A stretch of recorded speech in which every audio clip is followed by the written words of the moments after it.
Oh, hi, chairs. Hello. Are you on the wrong side? No. No. Hello, everyone. How are you guys doing? Oh, can hear myself back. That's strange. Yeah. We've had quite a few technical difficulties, which Yes. is why we're running a bit late.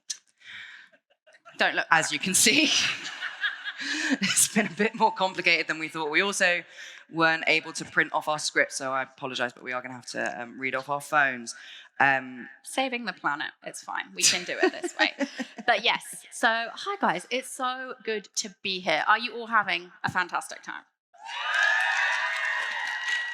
Excellent. So are we. We love coming to the US. We love coming to meet all of you and to go to Target. We've had a great time. Thank you. Thank you for your great work. So everyone listening to this, we are going to do not our actual live show. So if anyone's ever come before, that's not what we're going to do. We don't have enough time. We're going to be doing a Halloween story swap. And yeah, everyone watching and listening along at home to the recording, hello, thanks for being with us. Oh, good, it's working. Right. Cool. So we don't have a lot of time, so we're going to get on with it. Yeah, we're already late. We're already late. Sorry about that. Oh. Good. And now we all have to sit and wait for the music to finish. Oh, no. Okay, there we go. Never mind. We're on the first slide. So, this is Charles Scudder. Okay. Dr. Charles Scudder. He was a kind of peace-loving hippie professor who could only exist in the late 60s. And we're going to learn quite a lot about him very intimately in a second. So Charles Scudder worked at Loyola University. Is that how I say it? Feels like that's right. And yep, click. There we go. And he worked there as part of a government-funded program researching the potential uses of psychoactive drugs like LSD. Click. Just in case. The click is a bit slow, everybody, so pace yourselves. Now, Charles Scudder was an eccentric, charismatic man, and he would often turn up to work with bright purple hair. There he is. No, I wasn't clicking. Go back. Never mind. Go. Okay, I'm going to let you guys in on a secret. The clicker doesn't work. Rick backstage was like, we want it to look slick. So he was like, you click and I will click backstage. We're working it out. It's going seamlessly, as you can tell. So yes, Charles Scudder, this is him with his purple hair. I'll wave with my hand when I don't want it to click. And Charles had had 2 marriages in pretty quick succession. Click. The second of which had produced 4 sons. However, by the time he was working at Loyola, he was divorced and living in Chicago with his kids. It was here that he met Joseph Odom. Nice. That was slick. Or Joey. And he would actually turn out to be the love of Charles's life. Now, Joey's life couldn't have been more different to Charles's, like his lead up to that point. He'd grown up in a pretty rough neighborhood, and he dropped out of school in the 5th grade. And following a stint of petty crimes, he eventually got arrested. And he spent quite a few years in jail. But Joey wasn't a quitter. And in jail, he trained as a cook. There we go. A skill which he used when he was released and managed to get his life on track. When he met Charles, the pair hit it off and started their relationship. Eventually, Joey moved in with Charles and his boys, seamlessly fitting in as part of the family, making everyone lunches and helping around the house. By the time the kids had flown the nest, Charles was becoming increasingly frustrated with his work. Oh, no. His research grants were getting smaller, and the university had started to focus more on how to get as many students through the door rather than the research. Boo. Boo, indeed. Charles also felt like Chicago in the 70s was going downhill fast. That's not my opinion, before people get upset. And so Charles, like many hippies before and since, started to fantasize about living off the grid. Away from the hustle and bustle, it would be just him, Joey, and nature. Is that Shrek's swamp? I think it's something else. I don't know what it is. So the couple started looking at land. No, I think it is. Maybe. Sorry. So the couple started looking at land across the country. Now, look. This isn't my opinion. This was what Google autofills when you search, why is insert state so, etc. So Texas, big, good, nice. And they were looking at this map to decide where they were going to go, and they decided to go to the backward state of Georgia. Again, not my opinion. And this is the Georgia state something. Okay. And their motto, Hannah, is wisdom, justice, and moderation, all three of which are absolutely have nothing to do with today's story, as you will find out. So they decided on Georgia, and they bought a small Jeep and caravan. Come on, guys, there's so much effort to put those... Oh, no, back, Rick. There we go. To put the little mastiffs in there. Because they also bought 2 of those. And they called them Beelzebub and Asenath. Who's Asenath? I don't know. I don't know, but there you go. So they've got everybody. They've got their new family, and they head to Georgia. And over the next 2 years, the pair built their dream home in Chattahoochee That's National made up. Forest. There's a picture of Chattahoochee. There we go. Okay. Chattahoochee. There we go. Nailing it. Thank you. Oh, okay. And there, they built a large brick building to look like a castle. Nice brick building. It's nice. It had high ceilings, pointy roofs, and even stone gargoyles on every corner of this house. Now, this understandably raised a few eyebrows from local hikers when they wandered into the woods and found 2 blokes building a massive castle out there. There they are. But they pretty quickly started to win over the locals and the people who came by because, you see, Charles and Joey were very, very friendly people, and they'd offer passers-by a drink, something to eat, and sometimes even one of their 12,000 tabs of LSD. That Charles had stolen from his university before he left. Now, eventually the pair moved into this house that they had built, and they named it Corpsewood Manor. Yes, Corpsewood Manor. I should have written it up there so everyone could see. Now, how they came up with this name is very much up for debate. Some people say that it's a play on words related to the abundance of dead and dying trees that surrounded the manor. Like dead wood, corpse wood. Okay. Yeah, okay. Others say one day when Charles was out walking the dogs, he saw a dead horse. Regardless, I don't know what that's got to do with anything, but yeah, okay. So regardless, Corpsewood was built, and the pair decided to add a finishing touch to their new life in the forest by building one more building that they called the chicken coop. Okay. This is going to become a very important part of our story. Are there chickens in it? Yes. Okay. So this wooden building had 3 floors, as you can see, all of which served a very different purpose. Now, Rick, you're going to have to be really on it for this bit.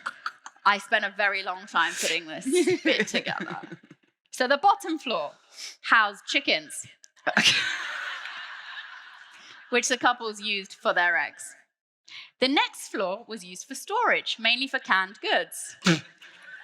But it also housed the couple's extensive collection of gay pornography. And on the top floor, the couple called it their pink room or their pleasure chamber. Oh, I see. Yes. Okay. So it's quite small on the screen down there. I was like, Yeah. What is that? That's a butt plug. It's a butt plug. Okay. And a paddle. Oh. I don't know. That's what people do, right? Sure. Yeah. So this is a place that Charles and Joey would enjoy, but it's also a place they would encourage their guests to come by Okay. and indulge their carnal desires. With the chickens?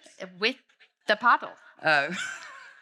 And what they wanted was basically for people to throw away any kind of preconceived notions of what was okay. They're hippies. Okay. They're sexy hippies. That's what you need to know. And just in case anyone thinks I'm joking about this little description, here is the official FBI report on what they found at the chicken coop. There you go. Flaws, explained. And I thought it'd be quite funny Wine press. if we stuck this description written by an actual FBI officer into an AI generator. Should we see what they think the pink room might look like? Yeah, it's a bit weird. It's really depressing. It's really depressing. It's like a student bedsit. But I also think it probably is quite close to what was actually up there. Now, for long-standing listeners of our show, you won't be at all surprised to know that adopting this kind of off-the-grid lifestyle meant that Charles and Joey became quite interested in the Church of Satan. He'd also started to put up satanic symbols all around Corpsewood Manor. There you go. Just, because he wasn't freaking out the locals enough, apparently.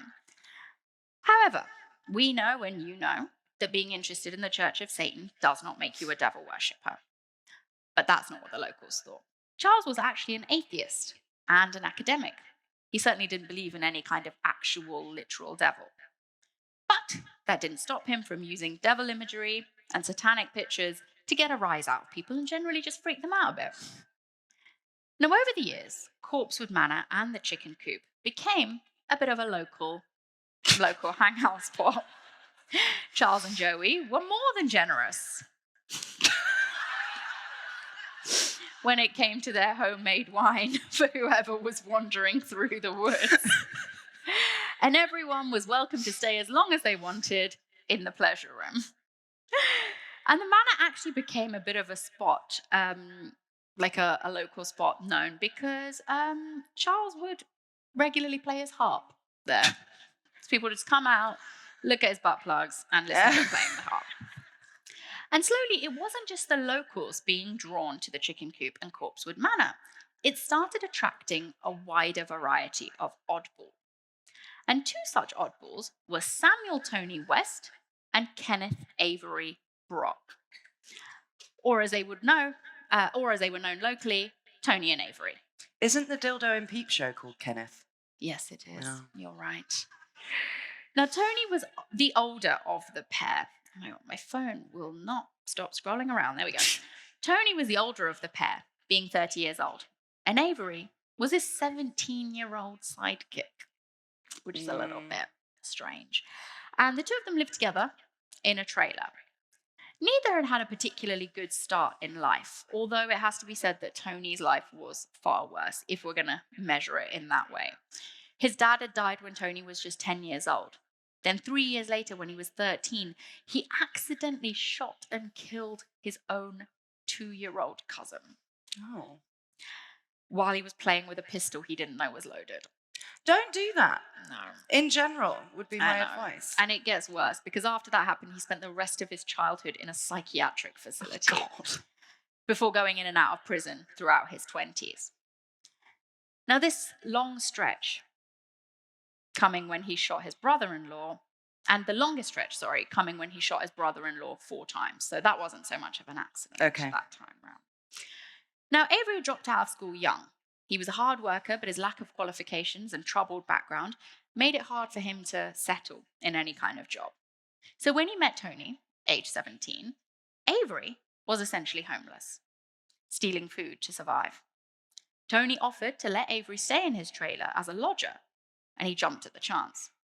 And so the pair bonded, living in their trailer home, drinking and huffing a mixture of paint thinner and model aeroplane glue. So specific. Which they called Tootaloo. Spelled toot-a-loo. I was trying to find a picture to put up for it, but I was like, I really don't know what I can put up here. Okay. So just imagine it. And it was actually Avery who was the one who found out about Corpsewood Manor. Okay. Eventually, after telling Tony it was a great place to get free booze and hang out, Avery convinced his older friend to come along and check it out. So in mid-November, the pair drove into the hills and found the now infamous Corpsewood Manor. When they arrived, things went as they always do. Charles came outside, had a chat, and then invited them up to the pink room, or pleasure chamber, for some homemade watermelon wine. Butt plugs. Yes. Homemade butt plugs. That's what it means. And so the trio sat at the top of the chicken coop, getting drunk, as Charles told them all about his beliefs, his values, and everything else under the sun. Then things took a bit of a turn. Now, we don't know exactly what led to this particular incident, but at some point, Charles, who by this point was in his 50s, started performing oral sex on 17-year-old Avery.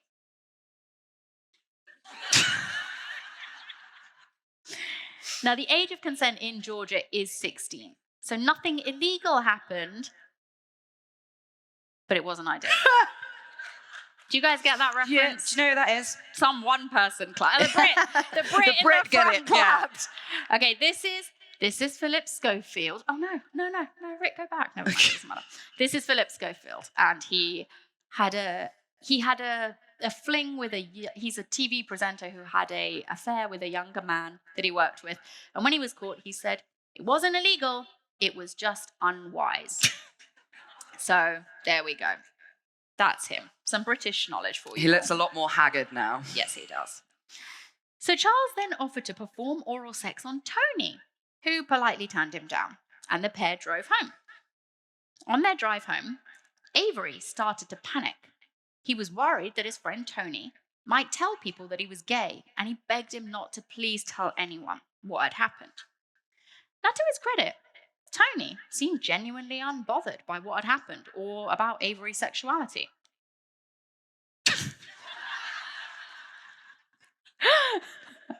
And if you can't read that, it says, it could be an ally meme, a TikTok that went viral. I think that was an instruction from Sophie. I think it is, yeah. To be like, maybe this is how you should explain it, but I forgot to take that bit out. So, regardless of this situation, Avery was pretty worked up about the whole incident. And the next day, he woke up convinced that Charles had in fact taken advantage of him and that he needed to get revenge. Okay. The revenge was going to come in the form of robbery and murder. Avery was convinced that if the two men had enough money to build a castle in the woods, like they were living it up there with their chicken coop and butt plugs, they must have some pretty valuable items hanging around in that house. Okay. Maybe even some money. So on the 12th of December, Avery and, oh my God, what was his name?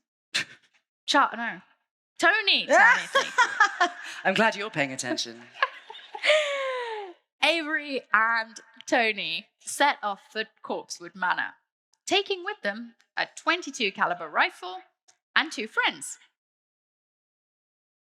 A girl called Teresa Hodges and Tony's nephew, Joey Wells, who were just innocently having a date that day, and then they got roped into coming on this revenge mission. So when they arrived at Corpsewood, it was business as usual. Charles came out and had a chat and invited them up to the pleasure room for a chat and a drink and to take some drugs. This time, though, when everyone was intoxicated, Avery slipped out, telling the group that he was going to go get more paint thinner, when he was actually grabbing his rifle. And then he came back, burst back into the chicken coop with a gun in his hand. And he assumed that there would be some sort of massive commotion. Okay. He was expecting some accurate fear from people. But everyone was so far gone that nobody even seemed to notice that Avery was waving a massive gun around. Charles vaguely looked over at Avery, jokingly saying, "Bang, bang," and then just carried on his conversation with Tony as if nothing had happened. Avery stood there, open-mouthed, before snapping back into reality. He grabbed a hunting knife from his boot and took it to Charles's throat. Teresa screamed and Avery spun round and yelled at Tony to shut her up. Avery then tore up a bedsheet, which he used to tie up Charles. The 17-year-old then demanded that Charles tell him where the money was kept in the house, and if anyone besides Joey was downstairs. Charles said there wasn't any money in the house. They did have a fair amount of money, but it was all stashed away with the bank, something that Avery thought these two old hippies wouldn't have done. This flipped Avery into a rage. And then he basically tries to torture Charles to tell him where the money is because he doesn't believe him. Avery, still convinced that there was something of value in the house, climbed down from the chicken coop and went into Corpsewood Manor.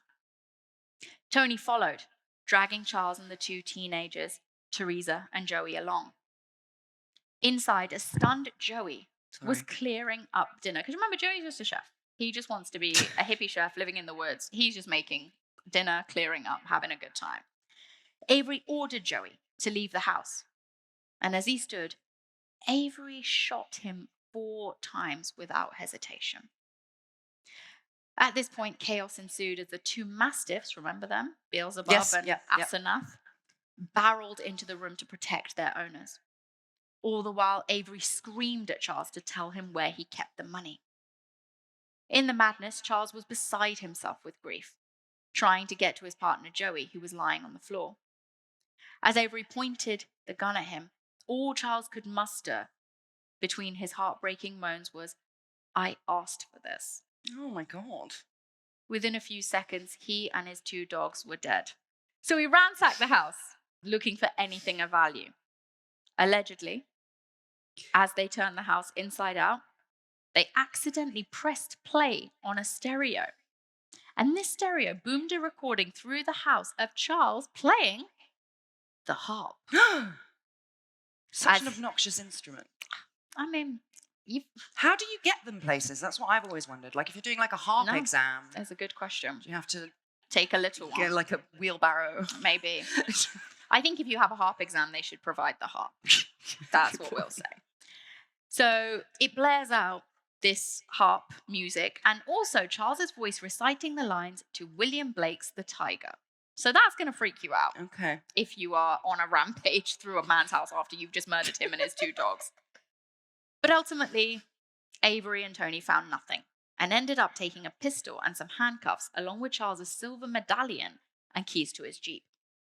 Tony and Avery then ordered the 2 teenagers, Joey and Teresa, into his car, telling them to drive it home while he and Avery drove the Jeep. During the drive, Teresa told Joey that they should just go to the police station. She's like, "This date has gone to hell. Take me to the police station right now." But Joey said he just couldn't hand in his uncle, no matter what he'd done. When they got home, Joey's mum drove Teresa home. That's the worst end to a teenage date ever. But Joey's mum also agreed that they shouldn't go to the police when Teresa spilled the beans to her boyfriend's mum in the car. Wow. She's like, "Look, your son won't go to the police, but your brother has just killed somebody." And she's like, "I don't care, we're not going."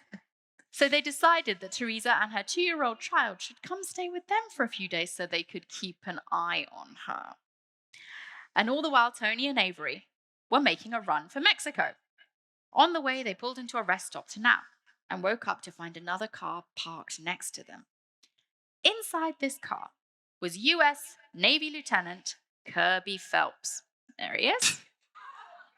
I know, he doesn't look like what you'd expect. No, he looks a bit like Jeffrey Dahmer. He does, I thought that. And this poor guy was just there to pick up some provisions and they decided to rob him. Tony knocked on the door with his stolen pistol, and Kirby, who'd seen his fair share of shit, calmly told him that he could take whatever he wanted, but not to shoot him. But Tony was like, whatever, and shot Kirby 3 times. No. But when Phelps's body was found just a few days later, because they don't even cover it up, they just shoot him and leave him on the side of the road. And he was actually found by some detectorists. Some what? Detectorists who were in the wood looking for Civil War relics. It's like metal detectorists. Oh, I see. Yes. I thought you were just saying detective wrong. No. Have you not seen that incredibly slow BBC show with Mackenzie Crook in it? And it's called The Detectorists. No. In that, people are like, it's quite funny. And people are like, are you a metal detector? And they're like, no, this is a metal detector. I'm a detectorist. Oh, God. So there you go. So yeah, this was the beginning of the end for Tony and Avery after this body was found, especially after the body of Joey, Charles, and the dogs were found just a few days later. The problem is, as usually happens when pairs murder, Tony and Avery fell out. Okay. Yeah, and they'd gone their separate ways before they were caught. Avery hitchhiked his way back to Georgia and was picked up by the police after he called his mum for a lift. He immediately made a full confession as soon as he was arrested. And Tony also threw in the towel and started driving back home. These two, they've got a lot of ambition, but not a lot of like resilience to see their runaway situation through. So he's on his way, but Tony runs out of gas and just hands himself into a police officer who, and this I thought was quite interesting, he hands himself into a police officer in Tennessee, but this officer was worried about the legality of arresting someone in his state. And so he told Tony to walk across the state line and hand himself in Georgia. Okay. I don't know why. So yeah, that's what happened. And in court, Tony and Avery's defense, well, what they tried to argue, was that Charles and Joey had been devil worshippers. There we go. But this didn't really go down very well. Basically, they're saying they were devil worshippers, so it was fine that we killed them. And even the jury were like, no. So they tried to suggest then that they had been drugged with LSD, but this was also quickly disproven. In the end, Tony was given a life sentence. And he actually died in prison in September this year. Avery was sentenced to death by electric chair, although this was eventually overturned and he was given a life sentence. And even though Corpsewood Manor has slowly fallen into ruin over the past 40 years, the house and its story has amassed somewhat of a cult following, with people eager to go and visit the ruins and presumably graffiti there. And that's basically the end of our story. And I think we're going to end with a little extract from Charles Scudder himself. If we want a different, fuller, more exciting life than we're leading, one closer to this beautiful earth, we can have it. Our only chains are those in our minds. Just promise me you'll think about it seriously for a while. After all, wouldn't you like to live in your own castle in the country? Probably not after that. Well, just don't invite random people over to have sex parties in your chicken coop. Do you know chickens have to eat pebbles to make the eggshell? I do. There you go. Well, now you all know as well. Fun fact. Absolutely disgusting. Thanks, guys. And thanks to Rick. Well done, Rick. He did great work back there. Okay. I'm not going to be as good at the clicker. Good start. Good to set expectations. Yeah. So you didn't see anything. Okay, I've got olden timey. Nice. That's the olden days. Good. Just in case you needed a visual aid. So I've actually got the quintessentially British tale of how consumer capitalism led to the death of at least 16 innocent people, and 2 who were very guilty. I am going to tell you the story of William Burke and William Hare. Nice. And the first myth to bust, so not British, they're Irish. Oh, are they? Yes, oh, exactly. But everyone thinks they're British, even though it all happens in Scotland. Oh. Really just getting the full geo in. So, it even says on my script that they're British. No, wrong. William Burke and William Hare, their names conjure up images of dingy Victorian streets, sadistic surgeons, and, of course, bodies. Murder. Yes. I thought they just dug up bodies. See, they actually never robbed a grave. What? Because so they just kill the people, spoilers, before they were buried, because you've got to dig them up. It's for the whole thing. They didn't even start by stealing bodies. No. Well, they stole the bodies, they just didn't take them from graves. Oh. They stole the bodies of the people they murdered. Yes. Oh. The end. Okay. So that's what we think they look like. This is what they actually look like. Those are death masks. Nice. So, and they are in Edinburgh if you want to go and have a look at them. So I'm going to tell you what actually happened in 19th century Edinburgh. William Burke, the first one, was born in Tyrone, which is, it says Northern Ireland there, what is now currently Northern Ireland, but at the time was being oppressed by the British. He was born in 1792, and despite what you might have read, he grew up in relative comfort. Oh. His upbringing in a middle-class Irish family was far from desperate. He and his brother both joined the British Army in their late teens because they were Irish and had no choice. And Burke served with the Northern Irish militia before settling down with his wife. However, after an argument with his father-in-law, he abandoned his wife and 2 children and moved to Scotland, which looks like that, even now. And there he moved in with a woman called Helen MacDougall. Oh, that sounds like a fake which I was going to do in a Scottish accent, but I chickened out. There she is. Ooh, she's a catch. I don't know what's going on here. What's he been doing? Something he shouldn't have. Yeah. They also look like the same person. I know. And I also think it's very interesting that she's just associate. Yes. Yeah. And he is obviously the murderer. So Helen MacDougall, no one actually called her Helen MacDougall. Everyone called her Nellie, so that's what I'm going to do for the rest of the show. And they did get married. And when work dried up on the canals, which is why he was in Scotland working on canal stuff, which I forgot to say, sorry, they moved east to work on the autumn harvest. And there they met another couple, William Hare and his wife, Margaret. Look how jolly he looks. I would like to take a moment to discuss. Why has this baby got so much facial hair? Why? The baby's grabbing her boob. What's happening? Our babies do that. I'm more concerned about his beard. Look at it. The bearded baby. The bearded baby. Look how cross she is. Yeah, she's not happy about the boob grabbing, that's for sure.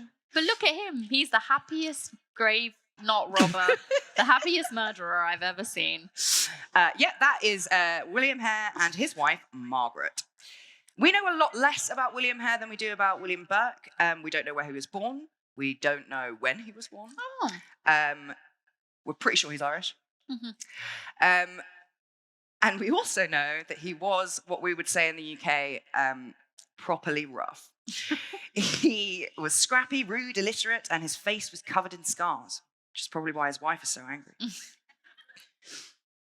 And we also know that Maggie married him under some very interesting circumstances. They met when William Hare moved into a lodging room run by Maggie and her previous husband. And then that husband conveniently died, and then William and Maggie got together. But none of this put off William Burke. They're mates, look. He, despite their differing backgrounds, the two Williams quickly hit it off and became the best of friends. In fact, when the Hares moved back to Edinburgh post-harvest, the Burkes came back with them and moved into William Hare's boarding house in November 1872. Everyone in this story appears to have their own boarding house. Yeah, I was going to say. And then they're back in Edinburgh and they decide that they are going to be hawkers. Is that person who... I'm going to ask the audience. Okay. Anyone know what a hawker is? Yeah. A salesperson. Yeah. Yes, yeah, like a peddler. But they like shout really loudly about what they're selling. Nice. I like it. A salesperson. Yeah, that's what they look like. Got it. And they were very good at it. But for some reason, they decided to be cobblers instead. I'm assuming everyone knows what a cobbler is. Yes. Yeah, good. I love it. It's like you've written out because you weren't sure if people would understand what you said. They decided to be cobblers. Yeah. This is English as a foreign language. Anyway, William Burke was very good at being a cobbler. Mm-hmm. And he made a name for himself as a bit of a Oliver Twist, cheeky chappy, click type of guy. I think there's a sound effect here. Good. It's just Dick Van Dyke. That's fine. Yeah. Look at him. He's so happy. So he was so popular and so good at cobbling stuff, he earned £1 a week, which at the time was loads. And for a while, things were looking great. Both of the Williams were living together. Chim chimney, chim chimney, chim chim chim. Good luck wherever when I shake hands with you. Click. Click. Click.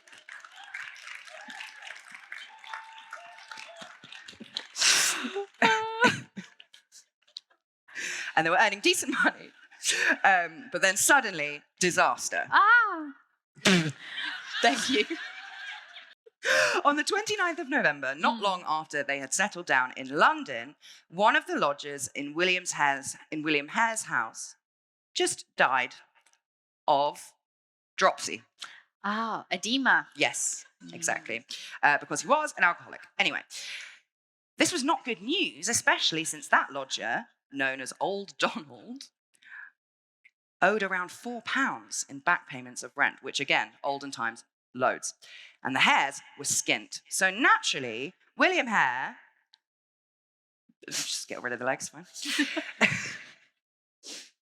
And his best mate, William Burke, came up with a plan. Old Donald had no money, but he did leave one valuable thing behind. His body. His body, exactly. Take this out if too much. And as luck would have it, Edinburgh at the time was considered to be one of the foremost hubs of anatomy in the whole world. Students flocked from across Europe to attend Edinburgh University. And in its world-famous anatomy lectures, skilled tutors would dissect corpses for their education and entertainment. So Burke and Hare came up with a cunning plan. Don't know what that is. Oh, I see.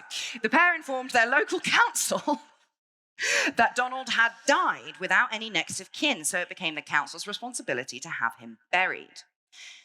The council then sent a coffin over to Hare's house, and an undertaker put Donald into the coffin. And then, when no one was looking, in a classic Scooby-Doo switcheroo, Burke and Hare took old Donald's body back and replaced it with some heavy wood chips. Do you know what? I kind of feel like fair enough.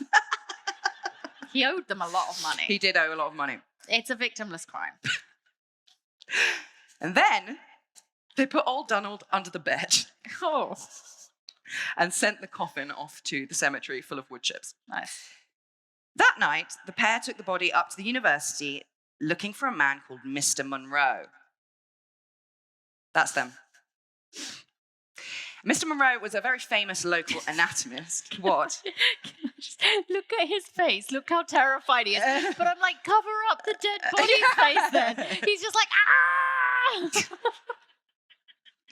However, when they got to the university looking for Mr. Monroe, some narc told them that they should go to Dr. Robert Knox instead. I can't decide who I think he looks like. I don't know. A baby. A baby. He looks like the bearded baby. He does. He looks like the bearded baby. You're right. So, I think that's the wrong one.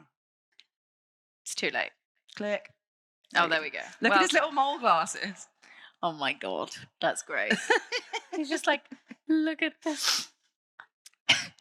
Robert Knox would give them a lot more money for their body, so they went to him. Anatomists would pay top dollar for bodies for dissection. Robert Knox was an ex-army surgeon and now a leading anatomist. He conducted upwards of 2 full dissections a day in front of an audience of over 400 people. And he famously advertised, that's him advertising, full demonstration on fresh anatomical subjects. In other words, he needed quite a lot of bodies, and he didn't like asking any questions. And on the back of this success, Burke and Hare got £7 and 10 shillings for old Donald's body. He only owed them 4.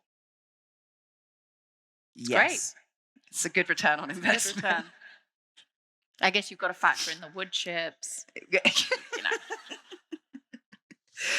And now, remember, when they're cobbling, they're only earning £1 a week, so they're absolutely rolling in it now. Genius. They could sustain their small families for a year, but they didn't stop. As they left the university, one of Robert Knox's assistants told them that they would be glad to see them again when they had another body to dispose of. Subtle. And just like that, Burke and Hare joined Edinburgh's thriving hidden economy, the trade of human bodies. Truth be told, Burke and Hare were a little bit late to the party. The body business had been booming, there you go, for quite some time. And so much that grave robbing in Edinburgh was absolutely rife. It was so commonplace that the rich started to place large, heavy stone slabs over their relatives' graves to stop their bodies getting stolen in the dead of night.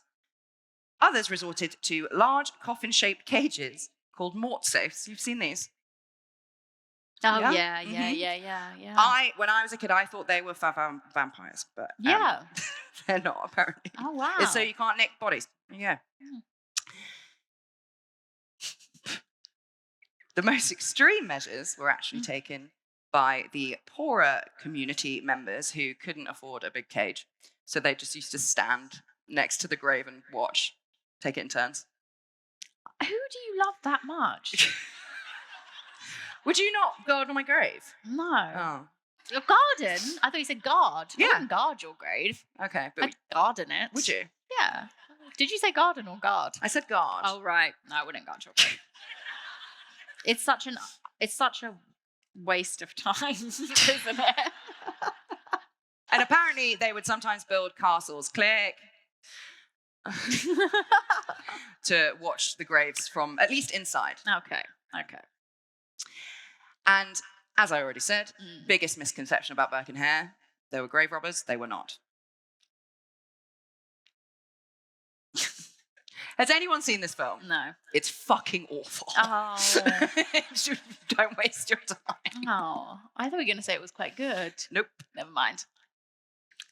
So they weren't above grave robbing, clearly, but it's just a lot simpler and easier to get people before they are buried. Or, as we will soon find out, before they had even died. Given that bodies were going to be dissected in front of a crowd of paying students, Robert Knox wanted the freshest bodies that they could find. And they didn't ask questions. You never talking. I didn't even... What's he eating? It's like a pepper. So, the law at the time, it dictated that surgeons could only dissect bodies of dead prisoners, people who'd taken their own lives, or orphans. And that meant that the legal supply of bodies just couldn't keep up with demand. And anatomists would just take whatever they were given. In early 1828, Burke and Hare found themselves in a very similar situation to the one with Donald, because another lodger in William Hare's house had fallen ill. This guy's name is Joseph. And he had come down with some kind of fever and delirium at the same time. And at the time, an establishment found to be housing the sick could be shut down due to unsanitary conditions. So Burke and Hare decided that the only reasonable thing to do was to kill Joseph. I don't know why he's dressed as Napoleon, but he is.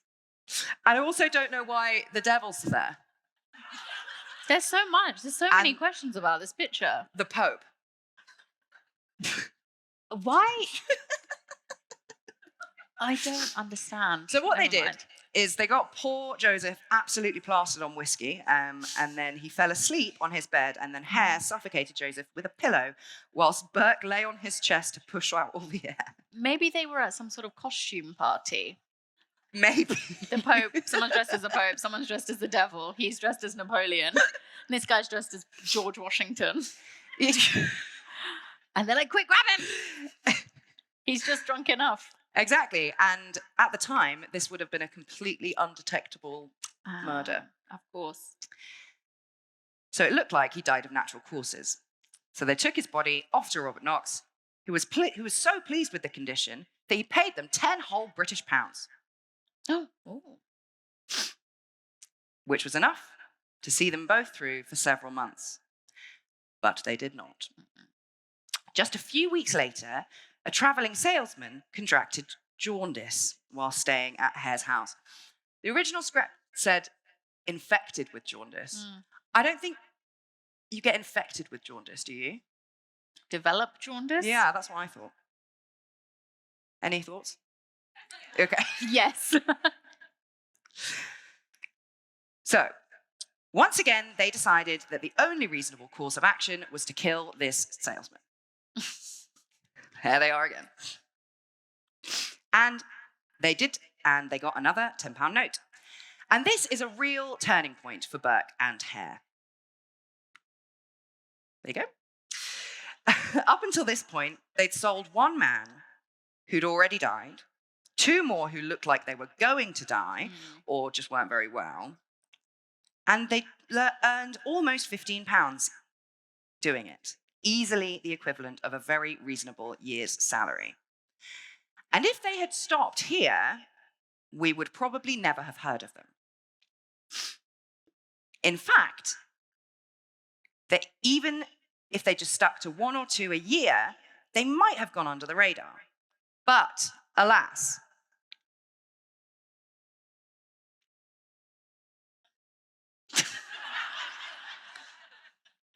they did not. On February the 12th, 1828, William Hare invited an elderly salt seller called Abigail Simpson into his home. Burke and Hare plied this poor woman with booze, and then they killed her. Before the Pope's back. What's his face?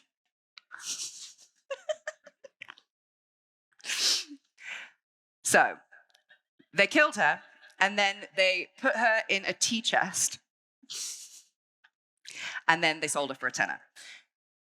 So you're probably wondering, how is Robert Knox not picking up on what's happening? And how are Burke and Hare's wives not picking up on what's happening? Well, the truth is that Robert Knox never had any suspicions about Burke and Hare, but he also didn't ask any questions. He was just very happy to have a regular supply of bodies. And the wives, different story. Margaret, William Burke's wife, invited an old lady into their house, and she gave the old lady enough alcohol to put her to sleep. And then William Burke returned and covered her mouth with some bedding and slowly suffocated her in her sleep. So the wives are in on it. Margaret's in on it. Margaret's in on it. She likes a steady stream of money. Yes. And William Burke's wife, Nellie, found out a few weeks after the salt cellar was killed. And she found her husband in the early hours of the morning with two women. That's why she's so unhappy. But the baby's let go of her boob. And he's had a shave. So the first of these women was called Janet Brown. And she was startled when Nellie arrived because she looks like that. And she left. The other lady was called Mary Patterson. And she was so drunk that she passed out at the table and didn't even wake when the couple had a blazing row, in which Burke threw a glass at his wife. Eventually, Burke convinced Nellie to get William Hare and his wife, Margaret. And when they arrived at the house, the wives were locked outside while Burke and Hare did the inevitable, smothering Mary Patterson to death on the table. And they sold her for £8 less. Maybe women are worth less or something. I'd be disappointed if I found out I'd gone for less than all of the other bodies. I know. How rude. And over the next few months, Burke and Hare and their complicit wives took another 10 victims. Oh. That's their wives. And those victims included an old lady who lived at William Hare's boarding house. And the old lady's daughter, a few months later, a washerwoman, and this bit is really horrible. They also killed a young disabled boy with a clubfoot who was known locally, these are not my words, as Daft Jamie. Sorry. They were all taken to Robert Knox and they all fetched at least £8. Jamie was so recognisable, even by Knox, that the anatomist removed the boy's face and his clubbed feet immediately before putting him into storage. He knows what's up. He knows exactly what's happening, yeah. Oh. At this point, the pair had earned over £100 between them in less than a year, the equivalent of £8,000 in today's money. It was enough for the pair to live very comfortably for several years, or it would have been if they had spent their money carefully. But spend carefully, click, and again, and again. Good. One more. They did not. We don't know where their money went, but we do know that they drank a lot and they also did a lot of sex worky stuff. Nice. More boarding houses? Yes, exactly. Nice. So despite earning a small fortune between them, Burke and Hare could not and would not stop murdering. And it wasn't until the victim number 16 that the pair finally came unstuck on the 31st of October, 1828, All Hallows Eve. Burke invited Marjorie Campbell. Let's see if this... No, next one. There she is. Into his home, which was a boarding house. Shared with some other family. Marjorie was a middle-aged Irish woman who Burke managed to convince that he was slightly related to. So they drank whiskey together until the bottle ran out, and then Burke left Marjorie in the company of his wife before going out under the pretense of buying more alcohol. In reality, he'd gone to go and get William Hare. The pair visited other lodgers that Burke lived with and paid them to go and stay somewhere else, saying that Marjorie was family and they wanted the night to themselves. And at some point during the night, some of the lodgers returned to get some extra clothes for their children, and they saw Burke, Hare, Marjorie, and Burke's wife Nellie drunkenly dancing and singing. And that would be the last time that anyone saw Margaret alive. They killed her and hid her body under some straw under the bed. Oh. The next day, the lodgers returned and immediately felt like something was wrong. One of the lodgers, called Anne, wandered over to her bed to get some stockings, and Burke snapped at her, telling her not to rummage around. When Burke left, rummage around she did.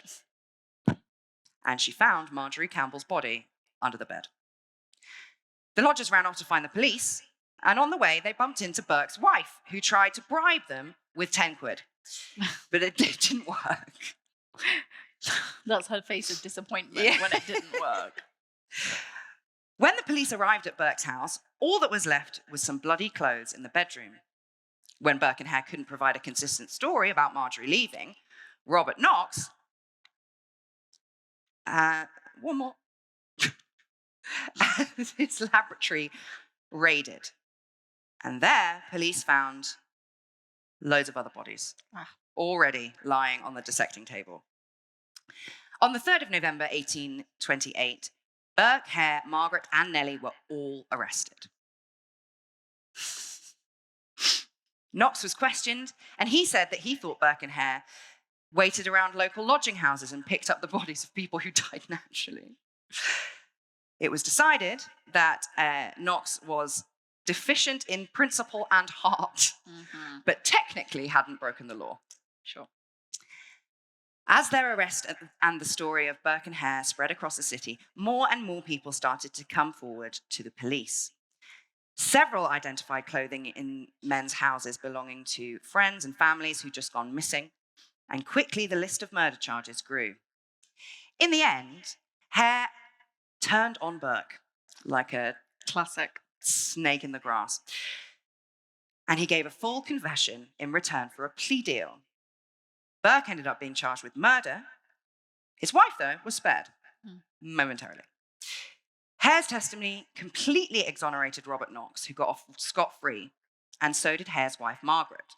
But Burke could not escape the gallows. I don't know what's happening. That was just a blank slide.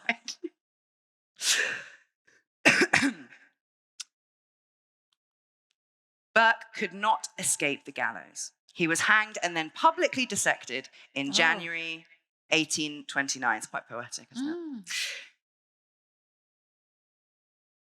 And I've lost my place. Publicly dissected and in front of a crowd of thousands. And then Burke's wife, Nellie, was ostracized. A few years later, she suffered a similar fate when she was brutally murdered in a mill by a group of women. Wow, what a rough time. Burke's skeleton is in Edinburgh. You can go and look at it. Oh, there that's it is. And it's in the Anatomical Museum of Edinburgh Medical School, where you can see a book bound in his skin and a note written in his blood. Wow. And also, this is the best bit. That, my friends, is a business card that was made out of the skin from his left hand. By who? Students. Wow.